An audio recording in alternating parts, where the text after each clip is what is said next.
UPPL जिंदाबाद UPPL long live UPPL long live สลายไทยนี่เกินอังคารเพราะหมดบรณีสรการสลายไทยนี่เกินอังคารเพราะหมดบรณีสรการखोथाजों नङा मावनायजों सुबुंनि जिउजों बेसोर दैदेनगिरिनि सिनायथि नेवसिलायनाय गैया हारिनि मानसि फंबाय दैदेनगिरि होनना बिखौसो बुङो बायदि राव धोरोम आरो गाब हारिनि मोनथाय ट्रेक्टरासो होफैगोन लाबोना सोलायथायनि दैथुन सफैबाय एबार सोलायथायनि गोनांथार UPPL ni सरकार सोलायथायनि गोनांथार प्रमोद बर'नि सरकार আমি একেলগে বসবাস কৰি আছোঁ আৰু সকলো জাতি জনগোষ্ঠীৰে নিজৰ নিজৰ চহকী ভাষা আছে নিজৰ নিজৰ সংস্কৃতি আছে আৰু এই ভাষা সংস্কৃতিটোৱে আমাৰ জাতিৰ আয়ুস ৰেখা আৰু সেইকাৰণে সেই যিটো সংস্কৃতি আৰু যিটো ভাষা এইটো জীয়াই ৰখাৰ কাৰণে আমি বড়োলেণ্ড অঞ্চলত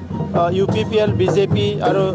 GSPৰ যিটো চৰকাৰ আমি বহুত চেষ্টা কৰি আছোঁ আৰু ইয়াৰে এটা কাৰ্যসূচী হিচাপে UPPLৰ আজি আমাৰ অধিৱেশনত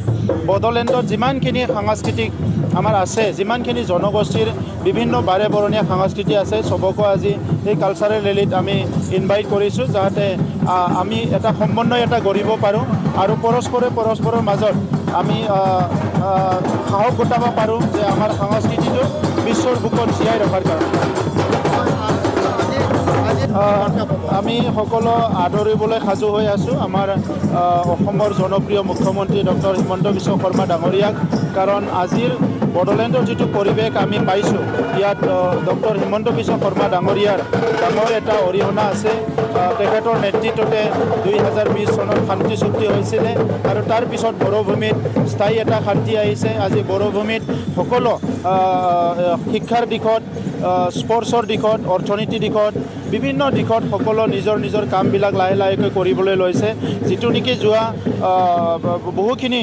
2-3টা দশকত মানে কৰিব পৰা নাছিলে আৰু ইয়াৰ কাৰণে আজি বড়োলেণ্ড অঞ্চলত এটা ডাঙৰ এটা ট্ৰেন্সফৰ্মেশ্যন এটা পৰিৱৰ্তন দেখিবলৈ পাইছে আৰু আমি ঈশ্বৰৰ ওচৰত প্ৰাৰ্থনা কৰোঁ এনেকুৱা পৰিৱেশ যাতে সদায় থাকে আৰু ইয়াৰ কাৰণে আমি কৃতজ্ঞতা স্বীকাৰ কৰোঁ আমাৰ